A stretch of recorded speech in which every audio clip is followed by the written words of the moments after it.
Um, Thank you, Pradeep. Good afternoon, good evening, ladies and gentlemen. I know it has been a tough time for some of you who have been sitting here all day through, and a lot of thought-provoking ideas which have been thrown since morning. The presentation which I am going to make is slightly easy, but is also difficult. Easy because what I'm going to present is actually not my individual presentation, but it's a collective presentation which I am going to present, because a lot of think tanks in South Asia and most of the organization or institutions have been part when we discussed this in July in Sri Lanka, in Maravile, on this common position. And I could see some of my friends who were there when we discussed and developed this issue. Slightly difficult because I know a few were there when we were discussing, and there were divergent views, some pessimism about South Asia, whether they can move, they cannot move, and all those kind of things. So here I am going to just share with you what we did discuss. In fact, two of my panelists were there, part of this discussion in July when we discussed this. We all know there is a 9th Ministerial Council of the WTO which is going to take place in Bali in December. One of the important issues which it is going to discuss or deliberate upon, and the entire world is looking at, is the 13th year of entering into a Doha round negotiation. In this process of the last 12 years of negotiation, there were three distinct groups in which one has seen these groups emerging: a developed country, developing countries, and the LDCs. And then the South Asia, whether there are issues which are common for SAARC into the WTO. But unfortunately, if you look at the entire gamut of the proposals which have been made into the WTO, except some of the ministerial communique which have been issued to the SAARC from the SAARC Secretariat to the WTO Secretariat, there is no SAARC proposal to the WTO in the entire process of negotiations. There are G33, there are like-minded groups and several other groups in which the countries are participating, but there is no such South Asian paper into the WTO, to my knowledge, which tables the proposal. So when we were discussing in the morning, when Nagesh was making a presentation about the entire regional integration, I think perhaps one issue could also be the common trade policy issues, which are very, very important for the SAARC.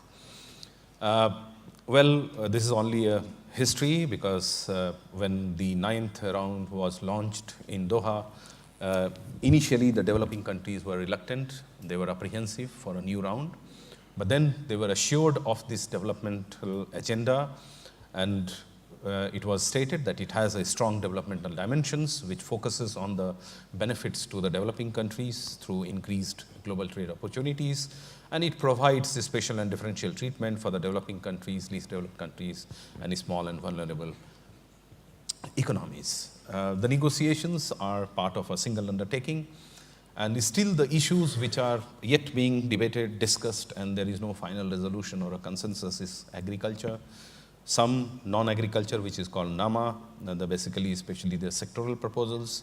In services, there is still a confusion. Most of the people who are doing academic research, they don't know what is happening actually in services, because most of the things are not available in terms of the deeper modality like in agriculture or NAMA. You don't know what is being discussed there. The issues relating to rules, and most important, what we have been discussing and debating, how to tackle the non-tariff barriers, and especially which are coming in terms of SPS and TBT. And then recently the issue of the trade facilitation. Should it be a standalone agreement now to deliver in Bali, or should it become a part of a single undertaking? Now, The parameters for the negotiations were first laid down in the Doha Ministerial Declaration of 2001. Then there was a General Council meeting which came out with a framework agreement of July 2004. And then there was a Hong Kong Ministerial Conference which came out with Annex C, which came with the further modalities. The group dynamics, we know, have played always a very critical role, and these groups are issue-based. If you will see in some of the groups, developed and developing countries are equal partner because they are looking into their own common trade interest. So it does not remain only into a fragmented group of the developed and developing separate, but there are certain groups in which the developing and the developed countries are also equally participating as the demanders. It was in July 2008 when there was a lot of hype which was created for concluding the round, but it remained inconclusive, basically on several issues like SSM, cotton, and other issues, and therefore the ministerial, it was not a proper ministerial, but it was an informal, which the DG WTO invited representing different groups, and they came, but it didn't conclude, and so there was a setback into the negotiations again in 2008. Looking at the political commitment side, yes, most of the time you will find in the G20 communique, the leaders talk about ambitious and balanced conclusion for the Doha development round. They also had laid down certain deadlines by which they expected these negotiations to conclude, but unfortunately nothing did happen in that.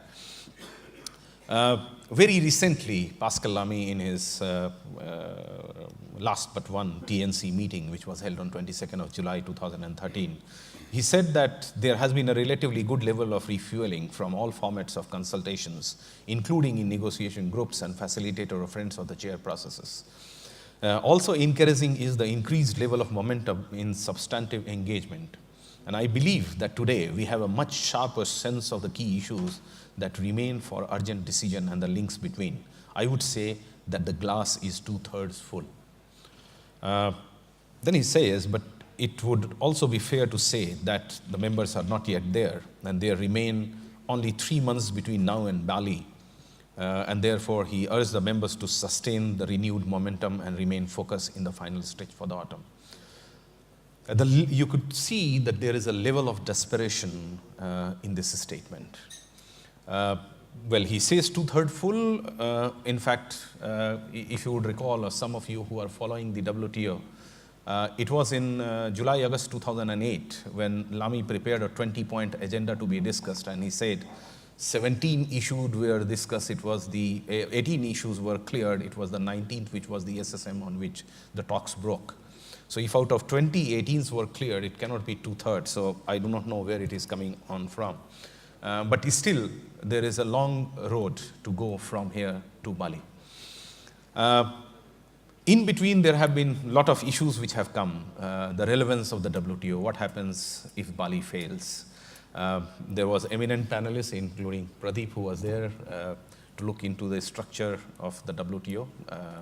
The report has been submitted. Of course, it doesn't go into, and rightly so, into how to break the impasse of the WTO Doha round negotiations.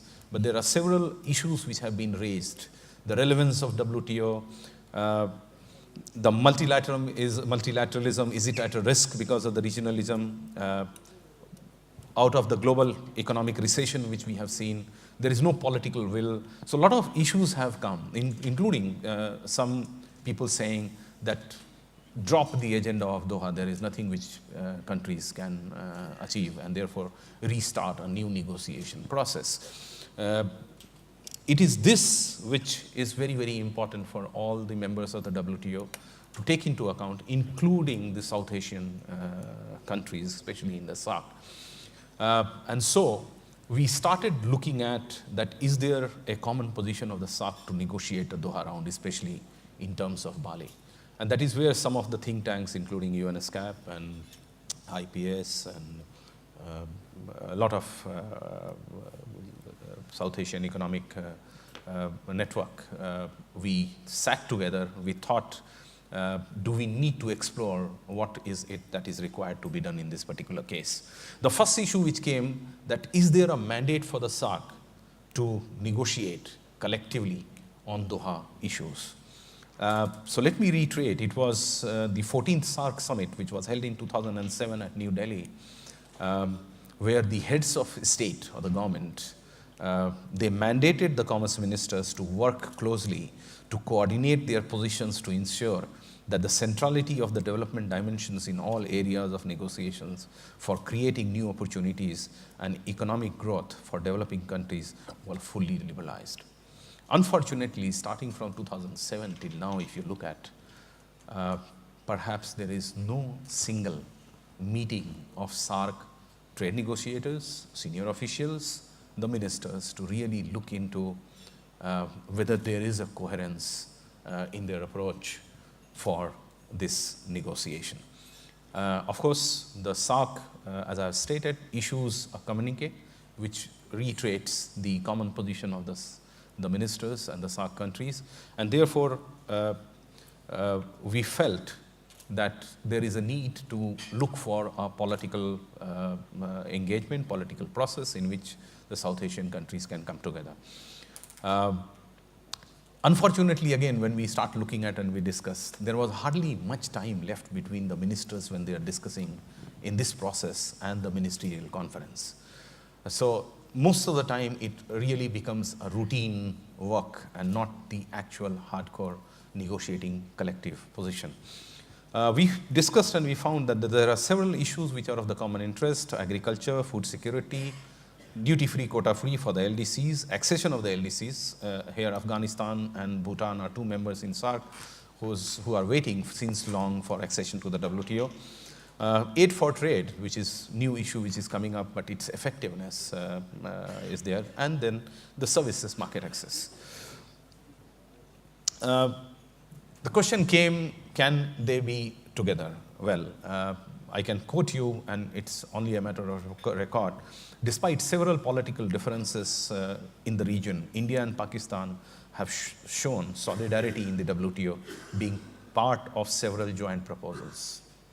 In NAMA, in agriculture, there are several proposals which both the countries have been part and more or less similar position in the WTO. India, Pakistan, and Sri Lanka have openly supported the LDCs on their several issues like getting market access, the TRIPS flexibility for the LDCs, duty-free, quota-free, services preferential treatment to be given to the LDCs, the preference erosion, etc. And therefore, the common interest exists and the will to cooperate also exists. And therefore, it was the South Asian think tanks which met in July 2013 at Maravilla in Sri Lanka. This is what happened, where we discussed on 2 more minutes. Okay. Road to Bali, South Asian priorities for the 9th WTO Ministerial. And the outcome of the meeting was 13 issues which were identified. In fact, the details are already published in Trade Insight of Saudi, the latest publication, which was, I am told, was circulated here. So I will not touch more upon these, but just will flag, because I am sure the panelists and some of you would like to elaborate it further. So it talks about 3 general issues: the faith on the multilateralism and retaining development agenda, then the plurilateral approach being followed in the services to be opposed, and restraint in the non-protectionist measures.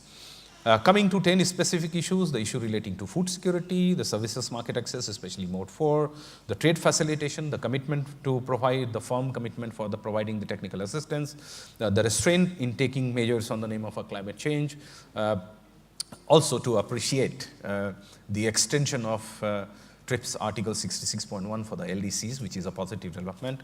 The transfer of technology for the LDCs, there is no effective monitoring, though it was agreed to. Aid for trade, the proposal is for having a regional project for the South Asia and the LDCs. DFQF is still, there are a lot of, in this region, the LDCs who are still dependent on the market access, and the implementation of the decision on the LDC and preference erosion. So these are 10 issues which there was a consensus and which we have devised for the ministers to consider bringing into their ministerial communique. And we thought the purpose of having this July meeting was that the SAARC ministerial meeting is going to be held in August in Sri Lanka, and so it can go into the SAARC process. Unfortunately, I am told that the SAARC ministerial meeting was held here in Colombo, On passing, this was discussed, but there is nothing which has come out from this. But I will leave it to my friends here, because they have followed it up with the national governments and then looked at how and what need to be done. But again, the issue is, if this communique is issued when the ministers reach and meet at Bali, it will have only a paper exercise. It will not be meaningful, it will not be substantial. Also, that the need for ensuring that the development still remains at the core of Doha outcome, and the LDCs must benefit from this outcome, is what we thought the ministers will take note of, and the communique can be issued in August or maybe at best in September, so that there is sufficient time to notify to WTO about the common position. Thank you very much.